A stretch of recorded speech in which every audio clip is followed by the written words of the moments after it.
CP, எங்க போறீங்க? பாத்தியா, இது அவங்கிட்ட பிரச்சனையே. நேத்து வரைக்கும் தங்கச்சி பின்னாடி சுத்திட்டு இருந்தா, இப்ப எல்லாம் செட் ஆனதும் உடவைய காட்டுறா. அது நல்லா இருக்கா நல்லா இல்லையான்னு ஒழுங்கா பதில் சொல்றானா? அவன் பாட்டுல போயிட்டு இருக்கா. எவ்வளவு திமிரு அவனுக்கு. ஓ, அதுக்கு இப்ப போய் சண்டை போட போறீங்களா? அவருக்கு ஏதோ ஒரு முக்கியமான கால் வந்திருக்கு, அத பேச போறாரு. அவங்களுக்கு கல்யாணம் ஆகலனாலும் மனசளவுல கணவன் மனைவியா வாழ ஆரம்பிச்சிட்டாங்க. நீங்க இதுல என்ன போய் கருத்து சொல்ல போறீங்க? விட்டா இவரே குட்டையை குழப்பி விட்டுருவாரு போல. தமிழ், புருஷன் பொண்டாட்டிகிட்ட எப்படி நடந்துக்கணும்னு ஒரு முறை இருக்கு. இதெல்லாம் தப்பு.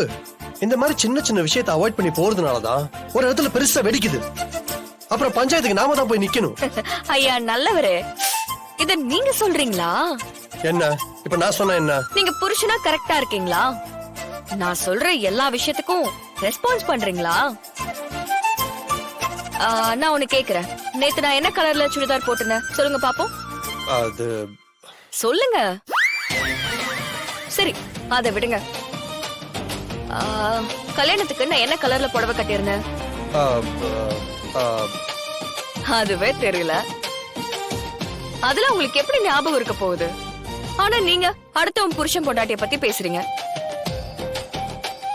முதல்ல நீங்க ஒரு யூனிவர்சிட்டில படிச்சு டிகிரி வாங்குங்க, அதுக்கப்புறம் மத்தவங்களுக்கு அட்வைஸ் பண்ணலாம். அப்படியே வந்துட்டாரு. ஏன் மாப்பிள ரொம்ப டேமேஜ் பண்ணுதோ தமிழ்? ஆமாடா. என்ன கேட்டா இதெல்லாம் ரொம்ப கம்மி, உடல் நிறைய டேமேஜ் பண்ணு மாப்பிள.